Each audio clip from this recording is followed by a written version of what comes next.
We're here out in beautiful Chicago to come out here and do an operational surge in which we're calling it Operation Midway Blitz. We have successfully arrested some criminal aliens over the last few days. Just know that we are going to be here in town and we're going to be enforcing the law.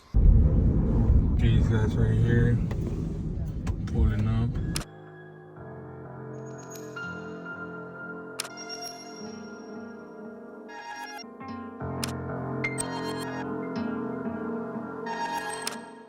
The Trump administration announced the launch of Operation Midway Blitz, an immigration enforcement initiative aimed at undocumented individuals with criminal records in Illinois. The Department of Homeland Security said its Operation Midway Blitz in the Chicago area is underway. They say they are targeting violent offenders who are here illegally. We're here out in beautiful Chicago to come out here and do an operational surge in which we're calling it Operation Midway Blitz. We're always here and we operate here in Chicagoland area. We have our offices here and in the state of Illinois and in other states surrounding Illinois. We're out here doing our operation with our surge, and mainly because to catch the criminal alien population that sanctuary city policies attract these criminal aliens. We want to get them out of the city, make the public safe, help with national security, and to make sure that everybody in this community is safe, no matter what they feel or how their political views. We're here to make everybody safe. So far, it's been successful. We have successfully arrested some criminal aliens over the last few days. We just began our surge. We're going to be bringing in our partners, our other DHS partners, DOJ partners, CBP partners coming in. So they'll be coming in and participating in this ISLED operation. We're enforcing the Immigration and Nationality Act, the laws of the United States, and we do it ethically and we do it legally. And we're out here every day making sure that the community is safe. But just know that we are going to be here in town and we're going to be enforcing the law. Late Monday, ICE said agents arrested at least 4 men from Mexico in the Chicago area on September 7th. They are accused of crimes like DUI, vehicular burglary, armed robbery, domestic battery, assault and sexual assault of a child. The message is clear. No city is a safe haven for criminal, illegal aliens. Tricia McLaughlin, Assistant Secretary for Public Affairs at Immigration and Customs Enforcement, said in a statement. McLaughlin called out Governor J.B. Pritzker and his fellow sanctuary politicians, framing the operation as a necessary crackdown. Pritzker's team, Chicago Mayor Brandon Johnson, and numerous community and faith leaders criticized the operation. Video posted on social media on September 8th showed federal agents detaining a man and walking him away in handcuffs. There is not an emergency in the city of Chicago. There is nothing that calls for having troops on the streets of the city of Chicago. We have crime like other cities do. But let's be clear, we are actually in better shape than the 30 biggest cities across the United States.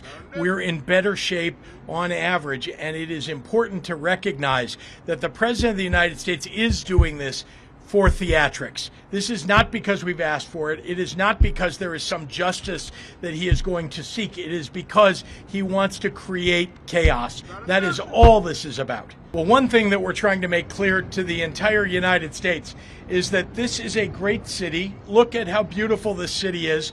This city is moving in the right direction on crime. That we have been, in fact, over the last 4 years, we have seen homicides drop in half. And that is something that the President of the United States should pay attention to. I know he doesn't read.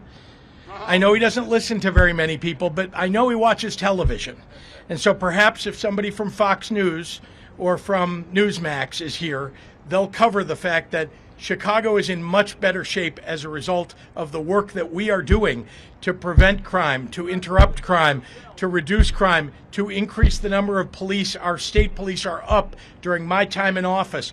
I want the president to understand that we do not want troops on the ground in the city of Chicago. Neither do the people of Chicago or the people of the state. Signing an executive order today that will launch the Protecting Chicago initiative.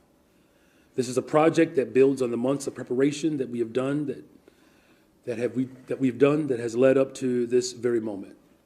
Protecting Chicago will ensure that every Chicagoan knows their rights, that every single family is prepared, and every part of city government is directed to protect the people of Chicago from federal action.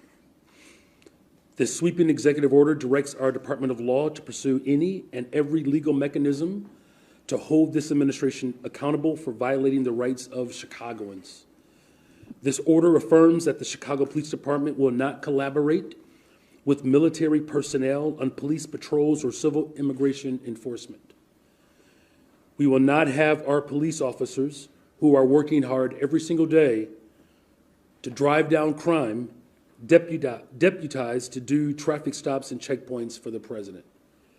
This order affirms the CPD officers will be directed to wear CPD uniforms and refrain from wearing masks so that residents can clearly distinguish them from federal agents. And finally, as I said, it establishes the Protecting Chicago Initiative, the most sweeping campaign of any city in the country to protect ourselves from the threats and actions of this out-of-control administration. We will protect our Constitution, we will protect our city, and we will protect our people. We do not want to see tanks in our streets. We do not want to see families ripped apart. We do not want grandmothers thrown into the back of unmarked vans. We don't want to see homeless Chicagoans harassed or disappeared by federal agents. We don't want to see Chicagoans arrested for sitting on their porch. That's not who we are as a city, and that's not who we are as a nation. My team and I have spoken with the governor, the county president, and with our federal delegation, and we are in complete alignment. I was telling some of the people that in a certain way, you really want to be asked to go. You know, I hate to barge in on a city and then be treated horribly by corrupt politicians and bad politicians like a guy like Pritzker. He ought to spend more time in the gym, actually. This guy is a disaster. Gavin Newsom's a disaster. When we went, we saved Los Angeles. You wouldn't have been able to have the Olympics in Los Angeles. You're barely able to have it now. They did lose 25,000 houses to a fire that should have never occurred because they didn't let the water come down from the Pacific Northwest, which you guys don't want to write about. I had to break into the water supply to let the water down. And even now, we want more. We can have much more. It's less than half of what should be coming in. I don't know, they have a political thing about it. It's like the craziest thing I've ever seen. But I don't like going to a town, a city, place, a state, and then be criticized by some corrupt or incompetent governor where crime is rampant. Like, take a look at D.C. Crime was rampant. It was at the all-time worst. It got really bad during the Biden 4 years. And then I have a mayor stand up and say how crime has reached a 30-year low. 30-year low. People are being killed left and right. And it's not a 30-year low. Think of it. So for 11 days, there have been no murders. The record goes back years where that's happened. They haven't seen that happen in years. And then people stand up, and instead of thanking us, which they should do, and she's not that bad. She's better than most. But, you know, you have people, I watched in Illinois, Chicago, Illinois is a disaster. I have property there. It's a disaster what's going on in Chicago. And you get Pritzker, he's violating our rights. I think this is another men and women's sports thing. I think this is one of those, you know, they call them 80-20 issues. I call them 97-3. I think the Democrats better get smart. And, you know, politically, I hope they don't. But actually, in terms of love for the country, I hope they do, because it would be good to work together.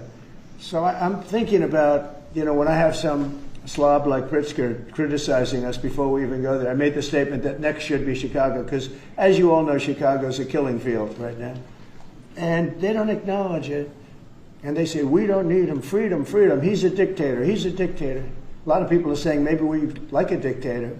I don't like a dictator. I'm not a dictator. I'm a man with great common sense, and I'm a smart person. And when I see what's happening to our cities, and then you send in troops, instead of being praised, they're saying you're trying to take over the republic.